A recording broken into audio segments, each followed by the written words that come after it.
Hey guys, I'm Adam if you're new here, and if you're returning, then you know what's good. Let's get into feeling re-inspired. And when you're stuck in a rut and you really need something to just bring you back out of it and to kind of propel you forward and bring you back into the moment, because you can start to feel like a bit meh at times, and then everything becomes hard when you feel like meh. And so these things are really simple, and most of them are really either free or relatively inexpensive. So let's just get into it. So the first thing on this list is same but different. This is all about doing things that you're already doing but putting a spin on them, or doing them in an alternative way, or approaching the whole thing differently. Now, I was kind of encouraged to bring this to you guys because I started doing short form content, and it was something I thought I'd never do because I thought I was just like I like doing my YouTube videos and sitting down and talking. But honestly, changing the way I did something that I had been doing for years brought something new and a new perspective and element to it. And I genuinely felt really inspired to do this, right? And I was making kind of content and short form content really often. And it made me more inspired also for the long form content, right? So this is a really big thing, I think, when you get to doing something for years and you kind of fall into habits or fall into systems or fall into kind of just a routine.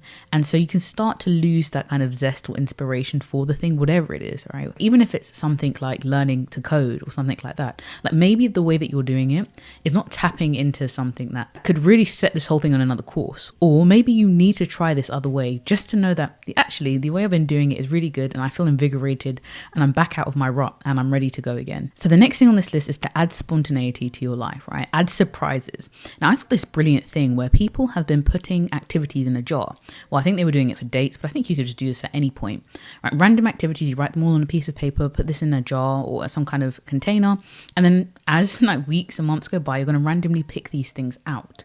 And then you're going to like, whatever, say it reads off and says, go to an immersive museum, or it says, put on an apron and cook a meal you've never cooked before and take pictures like you're a food critic. I don't know, some really quite imaginative things that you can do here. And again, this is just about veering off from the routines and the kind of the everyday way of life that we get into. So I really love this idea about getting creative in this way and surprising yourself. Hey, why not surprise you? Up next is moving your body differently. I think there's genuinely something that happens when you try a new sport or you move your body in a way that it's not used to.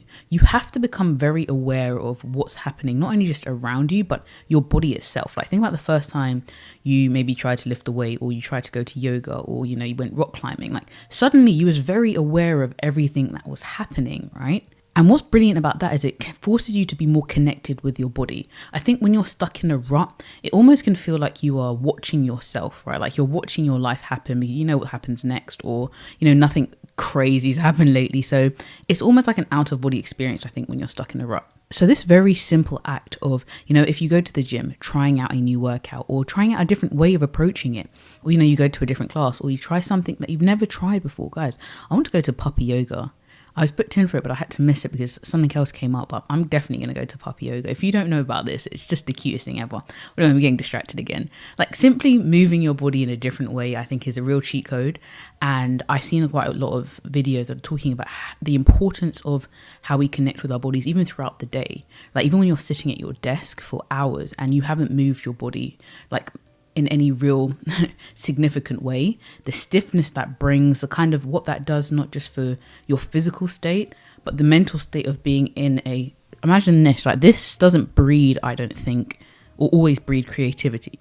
Whereas getting around, moving your body in a new way, stretching it out can be fabulous. So next on this list is reading more, but reading specifically two types of books. The first is biographies.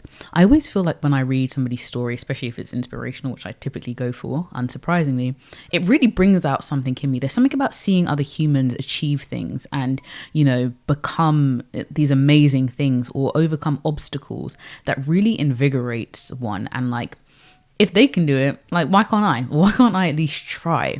And again, that can just kind of kick you back out of that rut that you're in, bring you back to this moment. Instead of thinking, I'm just going to keep doing the same thing tomorrow, like bring you back to here, what's possible, and encourage you to try new things. And that's why I really love biographies. And it could be somebody you already look up to that you may not know has a biography or even autobiographies out, and you can go get started on those. The other type of book is fiction. Now I know that if you're somebody who is very on your grind, who is very much on trying to be whatever it is that you're trying to become, then thinking that reading fiction is perhaps a waste of time. Like, why am I spending time in what is effectively an imaginary world? However, I think fiction is brilliant, and I've recently got back into reading fiction. I kind of want to get more into dystopian novels again. I used to love those, but I've been reading some romance and all this kind of other stuff. And I think it's an amazing way to kind of take your mind somewhere else, but also because sometimes we are our biggest limit, like we are our biggest obstacle. Our mind sometimes can only think so far, and often it's linked to the experience we've already had.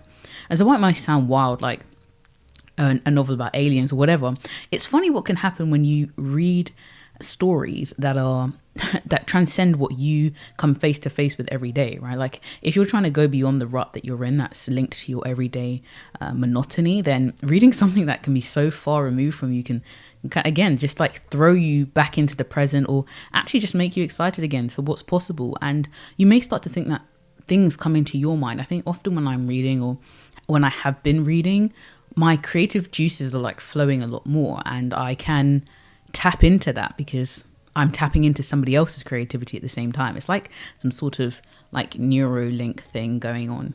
I need to stop watching this AI stuff, like it's getting out of hand. And the final thing on this list is to revamp your space, but specifically the space that you spend a lot of time in. So for example, I spend hours at my desk, and the difference it can make when you just kind of spruce that place up, like, you know, you give it a bit of a clean, right? You may get some fresh flowers, you know, organizing things a little bit differently, those sorts of things. Even if you don't want to go all the way with getting new accessories for your desk or a new lamp, you don't have to go all that far.